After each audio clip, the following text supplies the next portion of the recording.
everyone, today we would like to present about the chronic regional pain syndrome. Next, we move to the description and definition.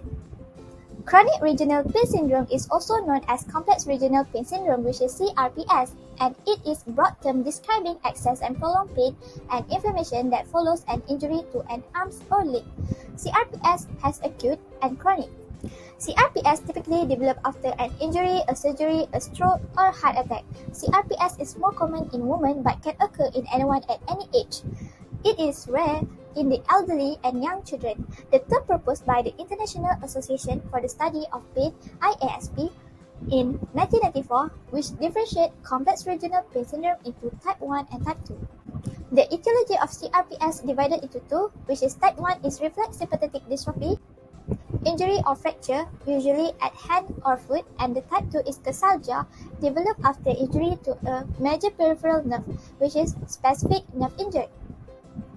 As for the incidence and prevalence, a study stated combined incidence rate for both CRPS type 1 and type 2 of 6.28 per 100,000 person per year. However, a subsequent population-based study by the Dimas et al. Estimate the combined incidence rate of CRPS to be approximately 4 times greater at 26.2 per 100,000 person per year.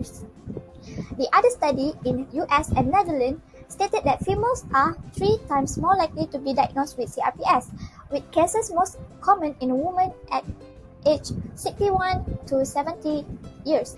The upper extremity is more frequently affected than the lower extremity, and nearly half report a fracture as the inciting trauma.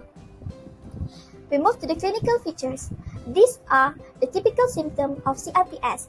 CRPS has 3 stages, and the stage 1 is acute stage, 6 to 8 weeks after surgery, and the clinical features are extremely burning or itching pain, hyperalgesia, which is sensitive to pain, allodynia, pain due to stimulus that does not normally provoke pain, and hyperpathia, which is abnormal painful reaction.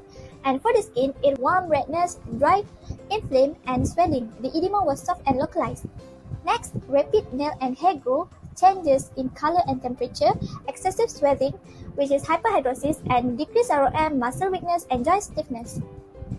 For the next stage, which is stage 2, dystrophic phase, it was last several months, between 3 to 6 months, and the symptom was more worse than the first one, such as pain worsening, edema was hard, and hair and nail growth slow down, nails become brittle and cracked, and also it motile and cyanotic, which is motile is spot and cyanotic is bluish discoloration due to not enough oxygen in blood. The next stage is more worsening than previous stage, which is atrophic phase, more than 12 months, and the pain may decrease and the condition may spread to other areas of the body and less at rest, and it was a diminished pain. For the skin, atrophy, pale, dry, tightly stretched and shiny, edema was hardening, and loss of hair and brittleness, cool intermittently cyanotic and molted, decreased ROM, weakness, muscle and tendon atrophy, contracture, dystonia, tremor may occur, and it may cause non-functional limb. The area is stiff and there is less hope of getting motion back. Next, map the health condition according to ICF. The component that may affect from chronic regional pain syndrome, which body structure or body function, which is pain, sensory inflammation, hyperhidrosis, edema, decreased ROM, weakness, muscle and tendon atrophy, contracture, dystonia, tremor, and non-functional limb. As for the activity, all the activity and tasks such as ADL, IADL, leisure, work, and education was limited, and for the participation, restriction between family, work or school, sport and recreation, religious activity, and it also interrelated between environmental factors and personal factors. For frame of reference, we use biomechanical frame of reference and also rehabilitative frame of reference for CRPS. Alright, now let's move to the intervention for chronic regional pain syndrome CRPS. For the first intervention is using physical agent modalities. For the first PAMS we use is transcutaneous electrical nerve stimulation. TENS is a method of electrical stimulation which primarily aims to provide a degree of symptomatic pain relief by exciting sensory nerve and thereby stimulating either the pain gate mechanism or the opioid system. The aims are to reduce pain, inflammation, and muscle tension surround the arms and legs. To implement this intervention, the therapist must ensure that the patient's skin is clean and dry. Make sure it is turned off before using the TENS. The therapist may begin the treatment with frequency of 100 Hz, pulse duration of 50 to 100, and gradually increase the intensity until the patient is no longer in pain. This treatment may take around 20 minutes to complete. Next, the second pumps we use is whirlpool or contrast bath. The aims are to decrease swelling, to control inflammation, to reduce edema, to improve range of motion, to reduce pain, and to decrease muscle spasm. For the method and procedure, the therapist will provide whirlpool or contrast bath to the patient, and the body parts that is to be treated is then placed in the tub of water. Patient can move their body parts to help improve the motion around the injured area. The temperature of water in the whirlpool can be warm or cold depending on the desired goal. The typical temperature of a warm whirlpool is 98 to 110 degrees of Fahrenheit. Care should be taken to avoid burns, and the temperature of a cold whirlpool is usually between 50 and 60 degrees of Fahrenheit. This intervention can be graded by increasing the time per session and increase the electrical input. For the evidence base, according to the study by Devrinsel et al. In 2015, both whirlpool baths and electrical stimulation treatment are effective for the pain control, edema reduction, enhancing grip strength, and improving hand function in CRPS patients.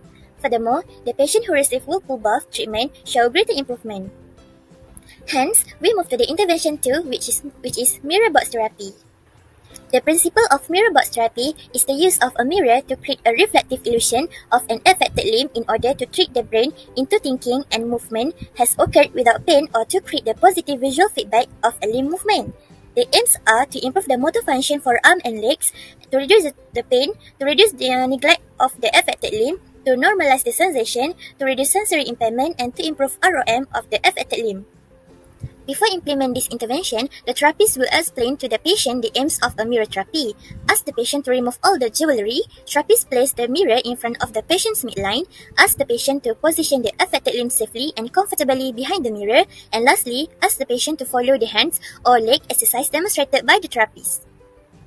This intervention can be graded by time and duration for 30 minutes per day and 5 days per week. For the evidence base, according to the Karmarkar and Lieberman in 2006, Mirrorbox Therapy may provide a quick, cheap, effective, and relatively painless form of management for a condition that is very resistant to conventional therapeutic strategies. Consequently, sensory desensitization is used for the intervention 3. Patients with complex regional pain syndrome may exhibit abnormal sensation throughout all or parts of the affected area. This often include increased sensitivity to stimuli such as touch, pressure, or temperature. Desensitization can be an effective way to treat hypersensitivity, especially when used in therapeutic intervention.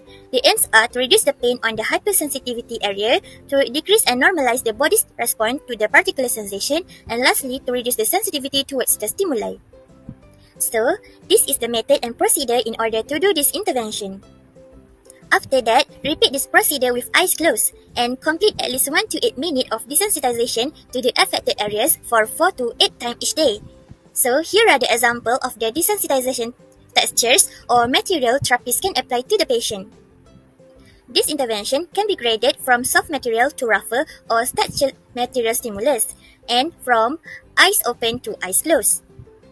For the evidence base, according to the Lewis et al. In 2011, desensitization is used to address tactile, thermal, conflict, and vibration allodynia. The aims is to normalize sensation over the allodonic territory, thus reducing the intensity and topographical area of pain. Next, frequent sessions of short duration are recommended. After that, strengthening exercise or activity is used for the intervention 4. Isotonic and isometric resistive exercise is named of this intervention. The aims are to improve range of motion of the joint, to enhance flexibility of the joint, to prevent muscle atrophy on the affected limb, and to improve muscle strength on the affected limb. Before implementing this intervention, therapists need to make sure the place to do the isotonic resistive exercise is safe and comfortable for the patient. TheraBand is used for the isotonic resistive exercise. So these are the steps for the isotonic resistive exercise. For the isometric resistive exercise, therapists need to make sure the place to do this activity is safe and comfortable for the patient. This activity can be done against the immovable surface. So these are the steps for the isometric resistive exercise.